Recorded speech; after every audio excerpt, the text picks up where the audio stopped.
라디오 땡땡 기도입니다. 오늘 날마다 죽기로 큐티 본문은 호세아 4장 11절에서 19절 말씀입니다. 호세아 4장 11절에서 19절 말씀. 첫 번째, 국가적인 범죄. 오늘 본문은 국가적인 범죄가 기록되어 있습니다. 특별히 신앙적인 측면에서 본 국가적인 범죄입니다. 국가적으로 우상 숭배에 빠졌다는 것입니다. 본문에서는 특별히 선지자의 호소가 남쪽 유다 백성을 향해 집중되고 있습니다. 북방 이스라엘은 이미 우상 숭배에 빠져 헤어나오기 어려운 형국이었습니다. 남유다에서는 우상 숭배의 기운이 서서히 비치고 있었기 때문입니다. 우상 숭배를 경계하는 말씀이 15절에 기록되어 있습니다. 이스라엘아, 너는 음행하여도 유다는 죄를 범하지 못하게 할 것이라. 너희는 길갈로 가지 말며 베다원으로 올라가지 말며 여호와의 사심을 두고 맹세하지 말지어다. 그 당시 이스라엘 백성은 하나님을 예배하려면 예루살렘으로 가야 했습니다. 그런데 남북으로 분열된 뒤부터 북방 이스라엘 사람들이 예배 드리기 위해 남쪽 유다에 내려가는 것이 번거롭고 불편한 일이 되었습니다. 그래서 꾀를 하나 내었습니다. 예루살렘 성전까지 갈 필요 없이 북이스라엘에도 예배 처소를 만들자는 것이었습니다. 하나님께서 인정하신 일이라면 괜찮지만 하나님의 허락이 떨어지지 않았는데 이런 일이 자행된 것입니다. 사마리아뿐 아니라 베다웬과 길갈에까지 성전을 세우고는 심지어는 그곳에 우상들까지 세워 놓았습니다. 사람들의 시선을 끌 만한 뭔가 그럴듯한 것이 필요했던 것입니다. 그리고는 남쪽 예루살렘까지 내려갈 필요 없이 가까운 데서 편하게 예배 드리자고 말합니다. 이런 일부 부패한 사람들의 견해를 추종하다가 마침내 북이스라엘 전체가 우상의 도가니에 빠져들게 됩니다. 이런 현실을 개탄하면서 남유다의 경고의 말씀을 선포하고 있는 것입니다. 하나님과의 관계는 눈에 띄지 않게 서서히 틀어지게 마련입니다. 처음부터 현저하게 관계의 붕괴가 찾아오는 것이 아닙니다. 조금씩 신앙의 변질이 일어나면서 나중에는 우상 숭배의 죄악까지 범하게 됩니다. 북이스라엘이 이렇게 깊은 죄악 속으로 빠져들게 된 것에는 달콤한 유혹이 있었습니다. 먼 예루살렘까지 내려갈 필요가 뭐가 있냐? 가까운 곳에서 예배를 드리면 되지. 이 유혹의 말이 그들을 결국 우상의 도가니에 빠뜨리게 된 것이었습니다. 코로나 방역을 위해 어쩔 수 없이 선택한 것이 영상 예배입니다. 교회에 나와서 예배 드릴 수 있는 상황인데 만약 게으름 때문에 영상 예배를 드린다면 주의해야 합니다. 신앙의 편의주의는 결국 신앙을 잃어버릴 위험성이 있습니다. 좋은 게 좋다고 신앙생활을 쉽고 편하게 하다 보면 어느 날 자신의 신앙에 금이 가 있는 것을 발견하게 될 것입니다. 오늘 말씀이 편의성을 추구하는 우리에게, 영적으로 게을러진 우리에게 경고의 말씀이 될 수 있기를 소원합니다. 두 번째, 신앙에 금이 갈 때 나타나는 정상. 그 당시 북이스라엘과 하나님과의 관계가 잘못되었다는 것의 증거는 그들이 하나님께 드리는 것을 포기했다는 것에서 극명하게 드러납니다. 하나님과의 관계가 흔들리기 시작하면 두 가지 면에서 그 정상이 나타납니다. 우선 하나님 앞에 시간 들이기가 싫어집니다. 그 다음은 물질 들이기가 싫어집니다. 이것은 북이스라엘을 유혹하는 달콤한 유혹이었습니다. 시간을 절약할 수 있고 물질을 절약할 수 있는데 구태여 예루살렘까지 내려갈 필요가 어디 있는가? 하나님과의 관계가 바를 때 이 두 가지 헌신은 자연스럽게 따라오게 됩니다. 예를 들어 보겠습니다. 부모님을 사랑한다면 그 사랑은 어떻게 나타나게 됩니까? 부모님께 무언가를 드리는 것으로 나타나게 됩니다. 부모님과 같이 있어 드리고 시간을 내어 드리게 됩니다. 그리고 부모님의 물질적인 필요도 채워드리게 됩니다.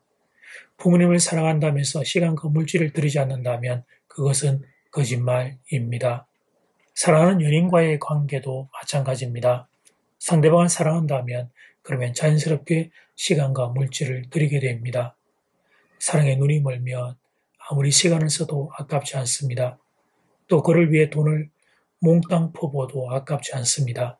아니 오히려 시간과 돈을 더 많이 쓰고 싶어집니다.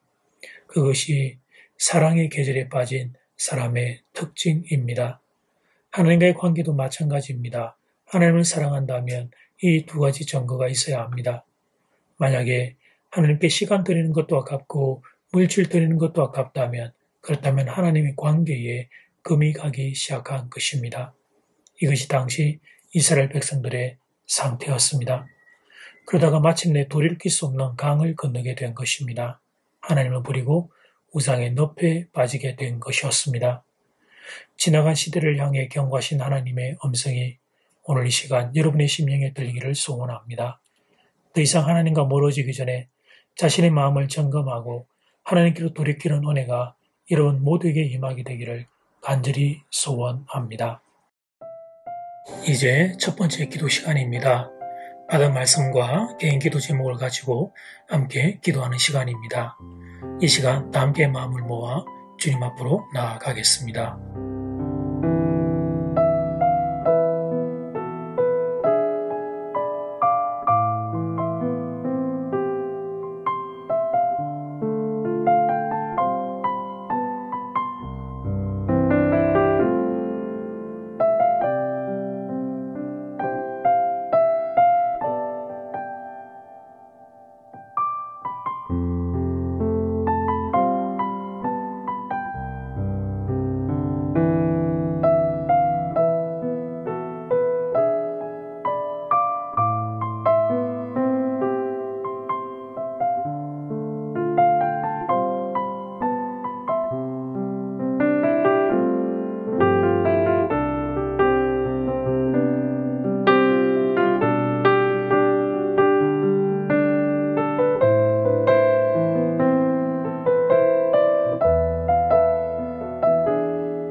이제 두 번째 기도 시간입니다.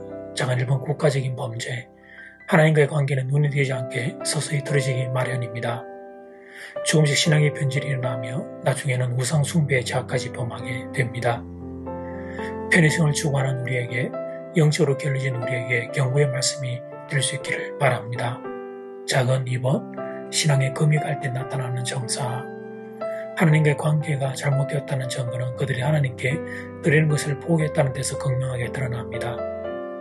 하나님 앞에 시간과 물질 드리기를 싫어하던 그들, 그러다가 마침내 돌이킬 수 없는 강을 건너게 된 것을 보게 됩니다. 하나님의 경고의 음성이 오늘 이 시간 우리의 심령에 들기를 소원합니다. 이 시간 다 함께 마음을 모아 기도드리겠습니다.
국가가 우상숭배의 늪에 빠져 하나님 방향을 잃어버린 것을 봅니다. 조금씩 신앙의 변질이 일어나면서 나중에 우상숭배의 죄악까지 범하는 것을 보게 됩니다.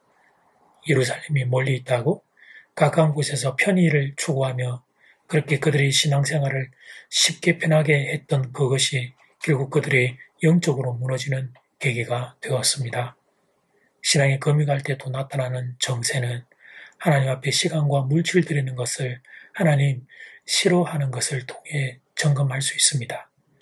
이스라엘 백성의 상태가 우리의 모습이 아니기를, 하나님을 잊어버리고 우상의 늪에 빠지는 하나님 절망과 슬픔과 죽음의 상태가 아니기를, 이 땅, 이 나라, 이 민족, 이 백성, 그리고 우리 한 명 한 명이 하나님을 더 깊이 사랑하며 하나님의 은혜 안에 거하는 하나님의 복된 백성 되기를 간절히 소원합니다. 예수님 이름으로 기도드립니다. 아멘. 이제는 각자 개인적으로 기도하시면 되겠습니다. 평안한 밤 되십시오.